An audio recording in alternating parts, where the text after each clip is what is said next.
Hello everyone, welcome back to Rishu Learning Corner. So today we are going to do articles. Article बहुत ही easy way में करेंगे जिससे आपको एक ही video में सारी क्लैरिटी हो जाए और कोई भी कंफ्यूजन ना रहे। यहाँ पर जो है इस वीडियो में हमने सारे पॉइंट्स को कवर अप किया है और इस वीडियो से आपके सारे डाउट्स क्लियर हो जाएंगे। तो चलिए बिना देर किए हुए हम अपना आज का जो टॉपिक है उसको स्टार्ट करते हैं। सो फर्स्ट ऑफ ऑल हम पढ़ेंगे आर्टिकल की definition. An article is used for and before a noun. जो आर्टिकल है हम क्या करते हैं, नाउन के लिए और नाउन से पहले हम लोग आर्टिकल का यूज करते हैं। ठीक है, एग्जाम्पल देखेंगे। ही इज एन ऑनेस्ट, तो इस सेंटेंस में जो है हमने आर्टिकल एन का यूज किया है ऑनेस्ट के आगे में।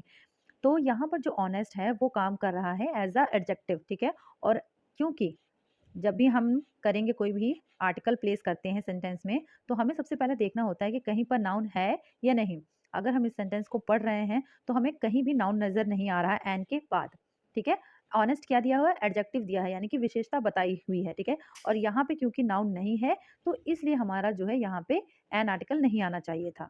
उसके बाद है इसका करेक्ट फॉर्म कैसे होगी, ही इज ऑनेस्ट। ठीक है, तो हमें इस सेंटेंस में आर्टिकल की आवश्यकता नहीं थी। उसके बाद है हमारा अगला sentence, he is an honest boy. ठीक है, he is a very honest boy. अब ये दोनों सेंटेंस में जो हमने आर्टिकल प्लेस किया है एकदम करेक्ट है। क्यों, इसका रीजन क्या है, देखिए, he is an honest boy.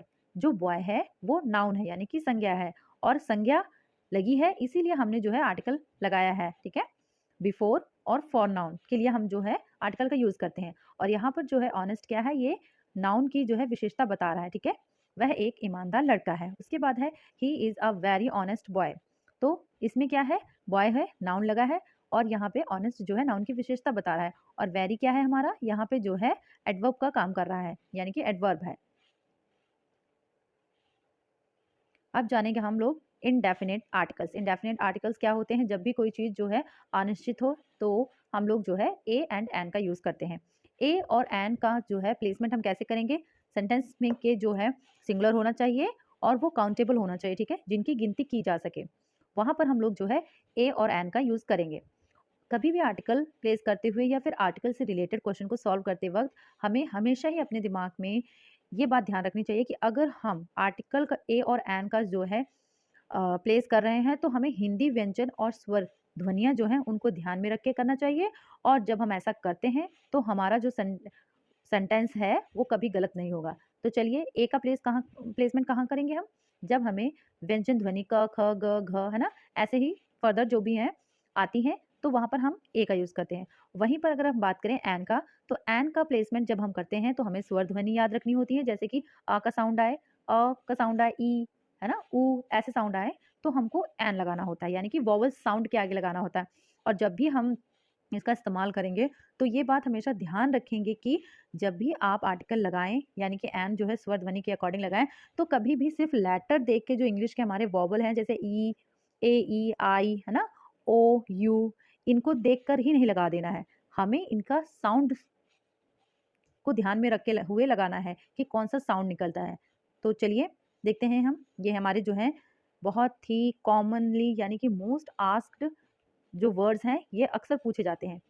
तो चलिए पढ़ते हैं हम लोग। एन ऑरेंज कार, यहाँ पे किसका साउंड आया है, ओ का साउंड आ रहा है। एन अम्ब्रेला, ठीक है, आ का साउंड आया है। उसके बाद है अ यूरोपियन, ठीक है, यहाँ पे ई देख के हमने कभी भी एन नहीं लगा देना क्योंकि यहाँ पर जो साउंड है वो या का आ रहा है।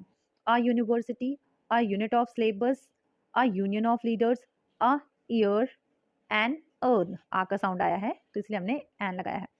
उसके बाद जो है वाटर, देखिए वाटर क्या है, वाटर एक तो सबसे पहले अनकाउंटेबल है। ठीक है, इसकी हम काउंटिंग नहीं कर सकते हैं।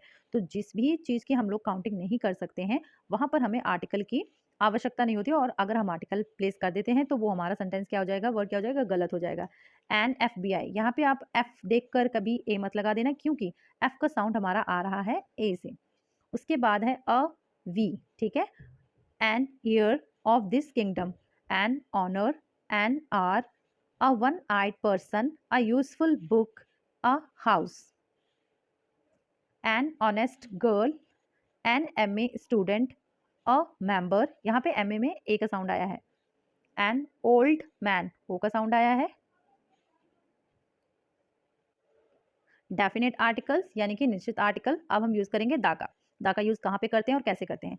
दा का प्लेसमेंट हम करेंगे जब कोई चीज स्पेसिफिक हो, ऑलरेडी मेंशन हो, ऑलरेडी नाउन हो, फेमस हो, रिस्पेक्टेड हो, ऐसी सिचुएशन में हम लोग यूज करते हैं दा का। हमारा सेंटेंस अगर हम देखें, once upon a time there lived a king, the king was very kind. जब हमने पहली बार किंग की बात करी तो हमने दा का यूज नहीं किया, ठीक है। अब हमने एक बार जो है किंग के बारे में जान लिया, तो अब ये क्या हो गया, ये हमारे द्वारा क्या हो गया, ये नाउन फैक्ट हो गया। तो नेक्स्ट टाइम जब हमने इसका यूज किया तो हमने क्या लगा दिया, द किंग। जब हमने द किंग लिखा तो क्या हो गया, स्पेसिफिक हो गया, ठीक है। उसके बाद है कॉमन नाउन। कॉमन नाउन यानी कि जातिवाचक संज्ञा, ठीक है। जातिवाचक संज्ञा में हम लोग क्या करेंगे, यूज करेंगे आर्टिकल का। For example, I saw a girl, ठीक है। यहाँ पे गर्ल क्या है, एक कॉमन नाउन है, लेकिन ऐसे में जब हम कोई भी रूल हो, कोई ग्रामर का टॉपिक हो, जब भी हम करते हैं तो कोई ना कोई एक्सेप्शन जरूर होता है। वैसे ही है हमारा वर्ड मैन, जो कि स्टैंड करता है मानव, यानी कि पूरी मनुष्य जाति के लिए, इंसानों के लिए। और यहाँ पे हम लोग क्या है, आर्टिकल नहीं लगाएंगे। जैसे द मैन इज मॉर्टल, ठीक है, अगर हमने इसके आगे द लगा दिया तो ये हमारा इनकरेक्ट हो जाएगा। इसीलिए क्या लिखेंगे, सही फॉर्म क्या होगी इसकी, मैन इज मॉर्टल। कलेक्टिव नाउन यानी कि समूहवाचक संज्ञा है। समूहवाचक संज्ञा के आगे हम लोग जो है आर्टिकल का यूज करेंगे। Example, a herd of cows was grazing in the field. Next है प्रॉपर नाउन यानी कि व्यक्तिवाचक संज्ञा। Do not use any article. Proper noun के आगे हम लोग कभी भी आर्टिकल यूज नहीं करते हैं। जैसे कि हो गया हमारा I saw a Deepika Padukone, ठीक है। तो इस सेंटेंस में जो है देखिए,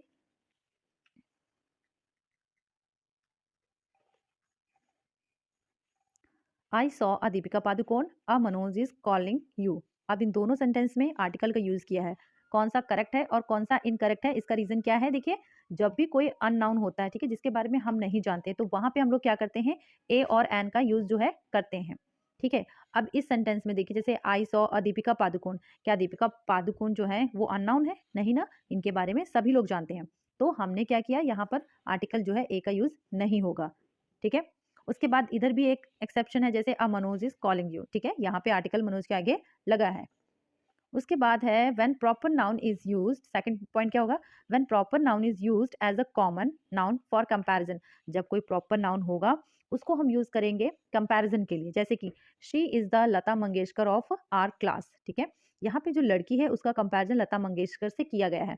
तो ऐसी सिचुएशन में हमने क्या कर लिया, यहाँ पे दा का यूज किया है। Material noun and abstract noun. Material noun क्या होते हैं, द्रव्यवाचक संज्ञा होती है, और एब्स्ट्रैक्ट नाउन क्या होते हैं, भाववाचक संज्ञा होती है, ठीक है। तो do not use any article, ठीक है। मटीरियल नाउन और एब्स्ट्रैक्ट नाउन के आगे कभी भी कोई आर्टिकल यूज नहीं होता है। Honesty is the best policy, ठीक है, the honesty is the best policy. Next है the gold is precious metal. इन दोनों सेंटेंसेस में द का यूज नहीं होगा, ठीक है, क्योंकि ऑनेस्टी क्या है, ये एक एब्स्ट्रैक्ट नाउन है, और गोल्ड क्या है, ये मटीरियल नाउन है। तो मटीरियल नाउन और एब्स्ट्रैक्ट नाउन के आगे आर्टिकल का यूज नहीं होगा। वैसे ही एक्सेप्शनल केस क्या है, the honesty of this child has touched my heart. अब यहाँ पर आप ऑफ और द का एक ट्रिक के तरीके से भी याद रख सकते हैं। देखिए, the gold of India is of high quality, ठीक है। अब यहाँ पे आप इस तरीके से याद रख सकते हैं कि अगर ऑफ है तो द लगाओ, अगर नहीं है तो द नहीं लगाना है, ठीक है। ये एक्सेप्शनल केस है। तो फ्रेंड्स, ये था हमारा आज का जो टॉपिक था, आपको कैसा लगा जरूर बताएं। मिलते हैं नेक्स्ट पार्ट में, तब तक के लिए आप लोग देखते रहें। धन्यवाद।